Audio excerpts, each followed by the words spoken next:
lot of what?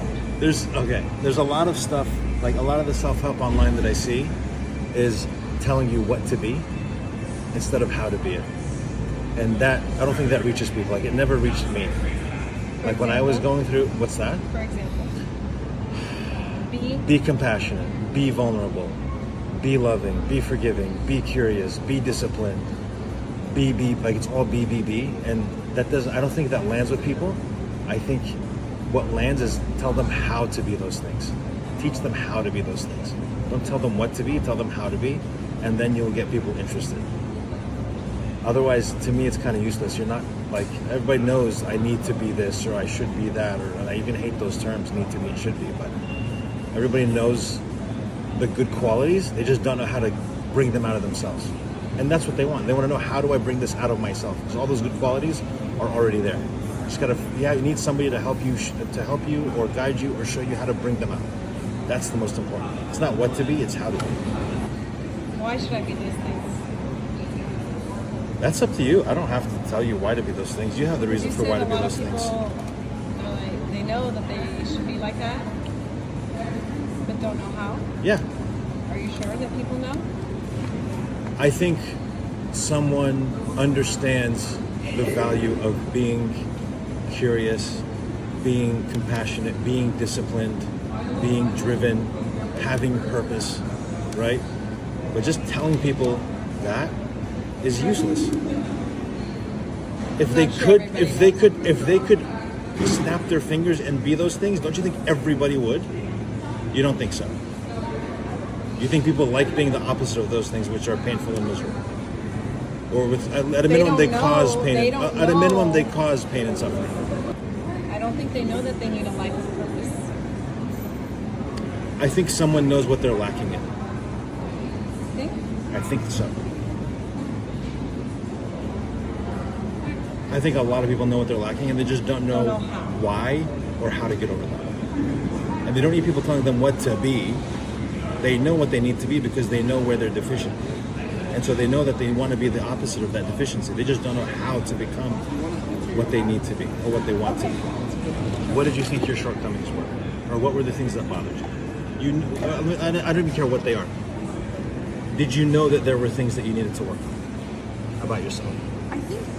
I think I wasn't looking for things that I want to work on for myself, but I was just like, there is this really painful thing in front of me that I need to solve. Yeah.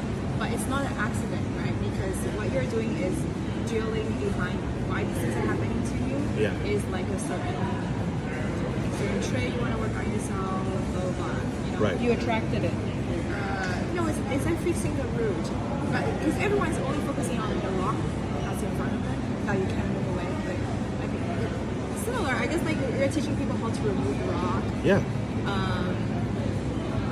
I think more importantly, not just to how to remove this rock, but how to remove other rocks in the future. Right. Patterns. And it's not even to remove the rock. It's teaching them that the rock is a figment of their imagination. That's what it is. I'm really good at like catching them all. What do you mean? What do I mean? It's all in your head. The rock is in your head. You believe the rock is there, so therefore the rock is there. But you don't know how to believe anything else. You've been brought up to only believe that the rock is there. You don't know that there's any other possibility. So my job is to show you that the rock is there because you imagine that it's there. And here's the other possibility. Here's how you can feel what it's like when the rock is not there. And then once people see that, right? Once they see that, oh, if I just change my perception of this, the rock disappears and I can continue on my path, it's an eye-opening experience. Instead of climbing the mountain step by step and going up and then coming back down, I'm showing people that there's no mountain to climb, just keep walking. What do you mean when you say that you don't have to climb the mountain and to keep on walking? What does that mean? So take the smallest incremental step that you can take, but keep doing this over and over again in your life, and then you will build the habit, or you will improve this area of your life to the point where you've overcome your mental block by physically doing it, by climbing the mountain step by step, right? Instead of taking all that time to climb the mountain step by step, what I'm showing people is that the mountain doesn't exist. So if I can change your mind to show you that the mountain doesn't exist, change your belief system to show that the mountain doesn't exist, then you don't have to go all through these little steps. You can take leaps.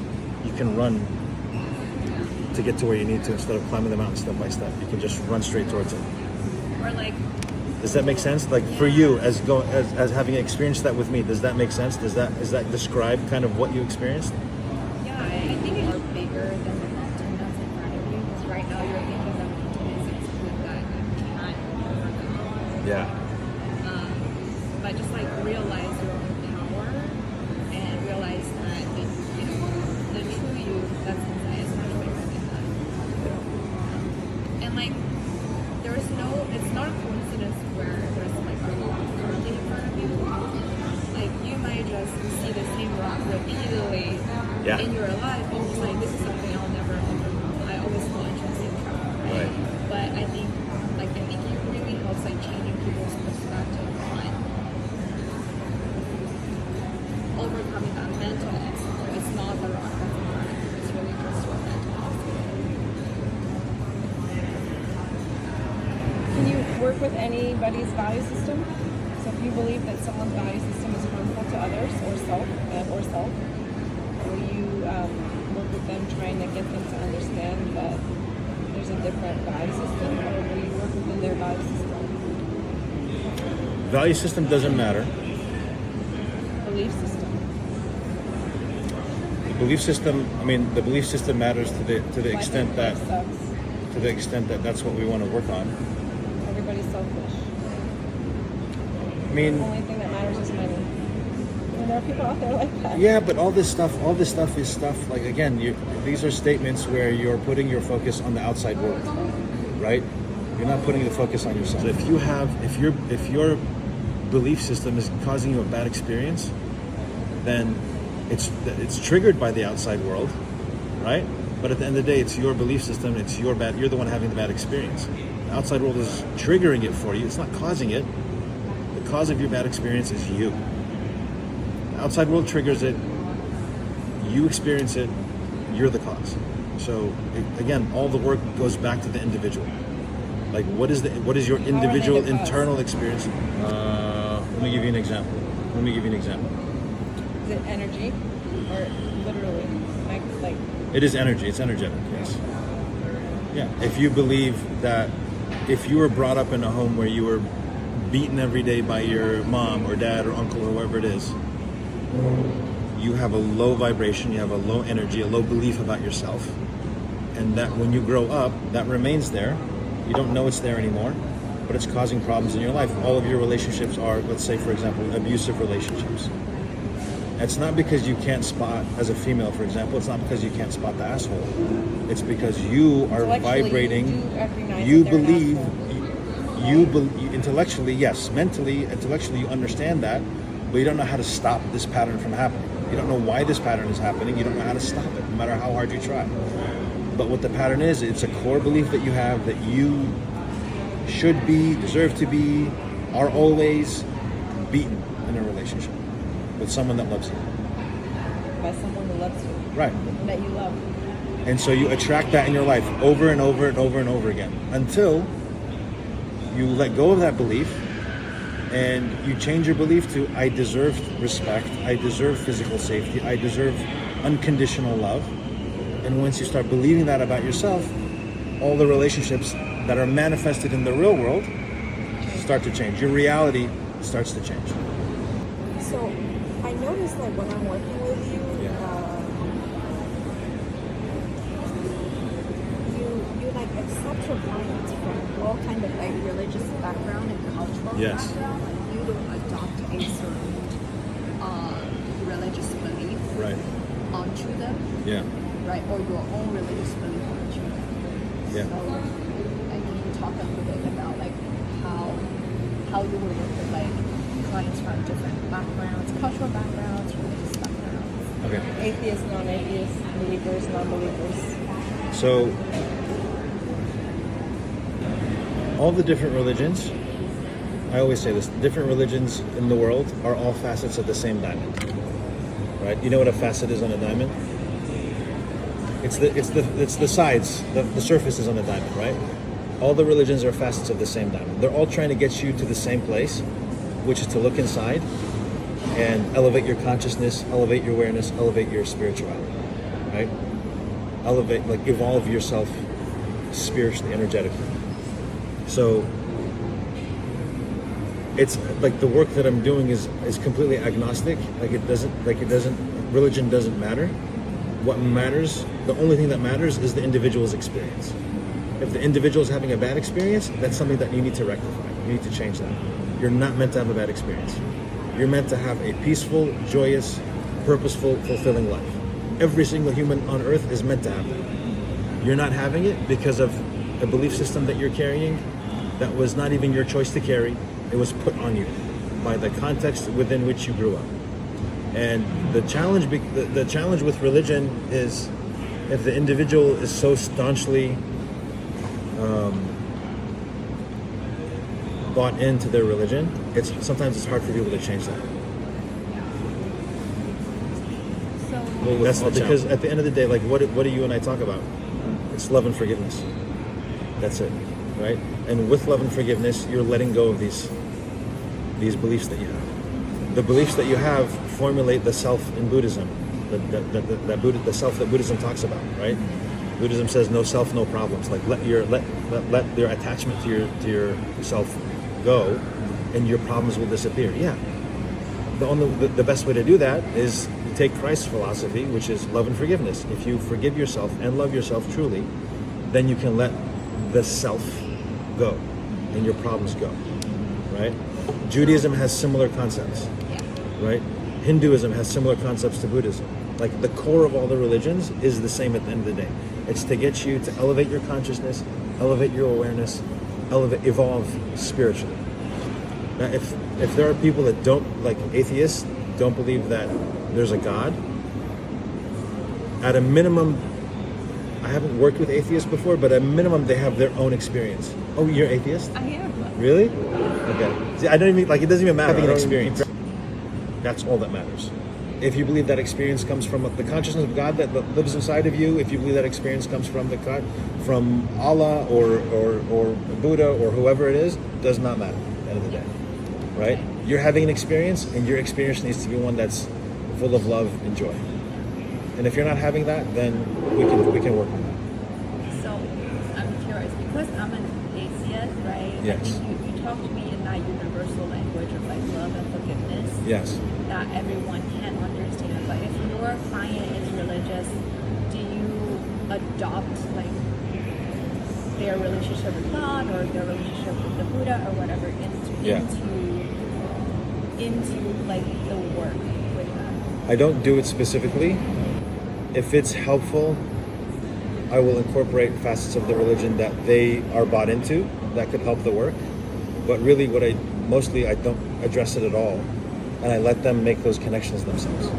Like when my coach was first working with me and we did the clearing, like I immediately started letting go of judgment of other people.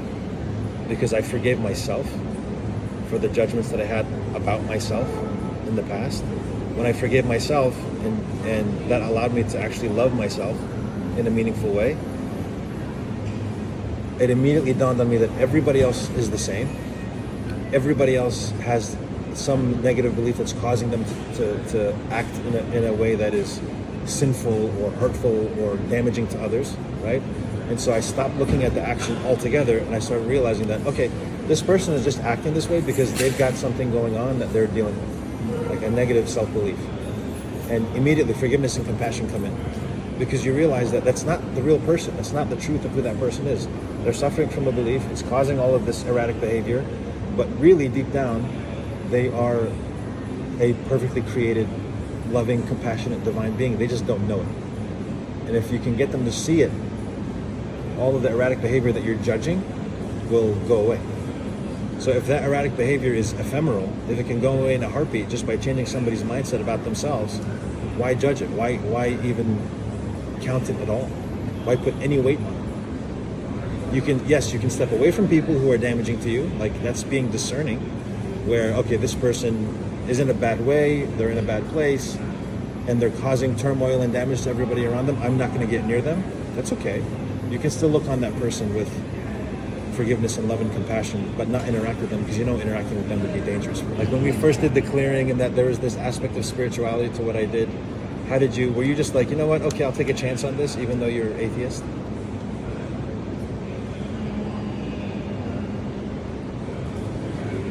That's a good question. Because although I'm an atheist, I'm spiritual.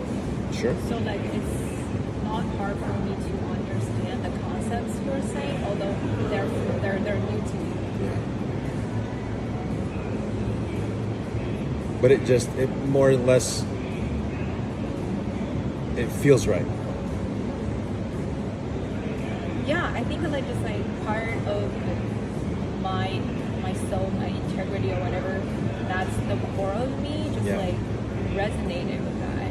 Just like knew that's true. Yeah.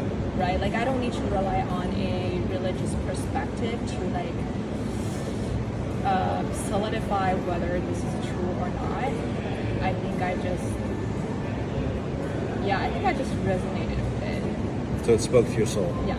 Like your soul was like, we get this. Yes, this is the right path. Okay. I feel like my impression is that you are more of a believer now than before. Yeah? It's just the word God that is different. Just I think like right now I want to intentionally have a relationship with divine God or something. the source or Yeah. But not religion. Is that it? I mean, I'm not equipped with the knowledge. Like, I haven't read any Bibles or any specific books to even say I'm part of it or like. When you're looking to other human beings, when you're looking to other human beings to tell you how to be, I agree. you're gonna have problems like that in some 100% fashion. agree with that. Do you believe that people need to be in fear in order to like behave and do good? No. I think that's the biggest crock of shit sold to humanity ever. Is that we're inherently bad. What? You don't have to be inherently bad to. That's what's sold. To be a I guess they're God-fearing closing. person. And when I No, say no, no, no. God-fearing, I You're- don't mean in a negative way. No. Okay, number one, you should never be God-fearing. Number one, it's never necessary to be God-fearing. Number two, the crock of shit that's been sold to humanity is that humans are inherently bad. That I agree. That is the biggest crock of shit sold to humanity. We're actually inherently Good. perfect. Yes, Not just not good, good. Perfect. I perfect, agree. right? I agree. We believe things about ourselves as individuals, ourselves as family units, ourselves as communities, ourselves as religions, ourselves as countries and societies. We believe things that make us act in destructive ways, but the truth of who we are as human beings is that we are perfect. Yes.